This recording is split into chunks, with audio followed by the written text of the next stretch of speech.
John from I Dig High Tones. It is late March, the sun is shining, the skies are blue, but there's still a chill in the air. We still hope to get out in the fields later today. But before I do, I wanted to share something from last week. Last week I was on a relatively new permission, had a lot of finds using the Techna program. This is Gary Blackwell's program for the XP Deus 2. I've been experimenting with that a lot lately. It's very effective, and enjoyed finding lots of signals last week, and I'll share those with you. The camera wasn't working exactly as planned last week, so what I thought I would do is take out this bag, which are my finds from last week, dump them out, share them with you. Yeah, so let's give it a go. Let's have a look at what we found last week. It's a lot in the bag. It's a pretty heavy bag. And, well, let's take a look. So, first things first, a couple of cars, toy cars. So, those of us who played with Matchboxes as a kid, these are pre-Matchbox era, at least they appear to me to be pre-Matchbox. Look at this old tanker truck here, and it's like a Jeep sort of vehicle, and little green, lime green car. I don't think they're Matchboxes. I think they predate that, probably 50s, maybe 40s. I don't know if you know, let me know in the comments, but 3 cars, kind of an interesting find here. Nothing's cleaned up. This is literally the bag as I found it, or came home with it last week. It's a little fitting, copper fitting here. Again, not cleaned. Nothing descriptive on it, no inscriptions or anything like that. It's got some weight to it.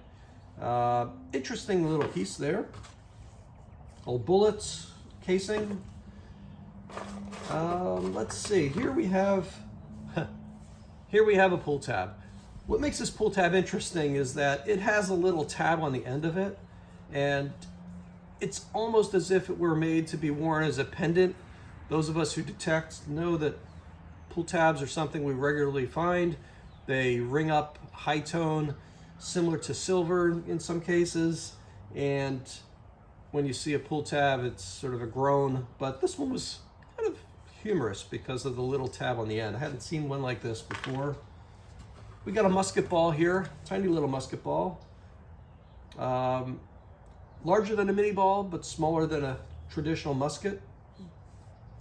Not sure of the caliber, but there you have it. Lots of coins, and I'll talk about these coins in a second. Let's see, this one, and there should be one additional one in here. Here we go. 3 buttons, very early buttons. None are decorated, but you can tell from the patina and the shank, these are old buttons dating back to certainly the early 1800s and possibly the 1700s. This one is probably a cufflink button. It's quite small. This is a little bit later, and this is a flat button here. 3 buttons. I got some, well, pennies. Pennies, pennies, pennies. What was astounding to me on this site was the number of pennies. So this is that one happens to be a wheat penny, but the vast majority of these pennies, oddly enough, are all modern Lincoln pennies. So these are zinc Lincoln pennies, or at least post 1959 Lincoln pennies. I believe the count was up to something like 36 last week as I was pulling these, but a lot of pennies pulled out of the ground. Again, using the Techna program was on these signals. Got some taco money, a couple quarters here. There was a dime mixed in. Nothing old. This one is a 98. This one can't read the dates, and this one is a little bit later. So some modern coins. The 1 wheat penny I mentioned, dating to 1955. Maybe it's a double die. I have to check that out. 1955 wheat penny. And the 2 most interesting finds, this one here, which appears to me to be a sign of a cross with 4 dots in the middle.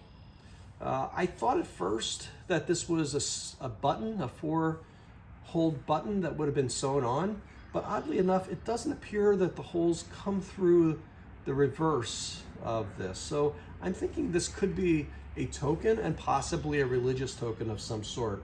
This is the sign of a cross, and the holes are intentionally drilled at sort of equidistance from one another. There's a silver gilt that is remaining on this piece. If you know or think you know, comment below. There's nothing on the back. I thought there might have been an inscription, but nothing was coming off, but it was gilded on the back as well. So it leads me to believe this was probably a token of some sort, possibly a religious token.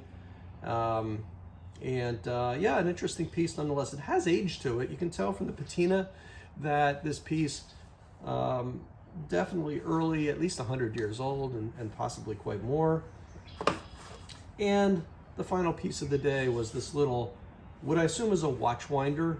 I've never had one of these before. It's bronze. It's complete. Sweet little thing. Would have been inserted presumably and used to wind a watch. Really nice piece. But that was last week. So you got it in condensed form, no video, but you got to see the finds, the raw finds right out of the bag. So again, today hope to get out on a new permission that sounds very promising, and I'll make sure we have the camera on that so we can bring you the details in the next video. Thanks for joining. See you next time.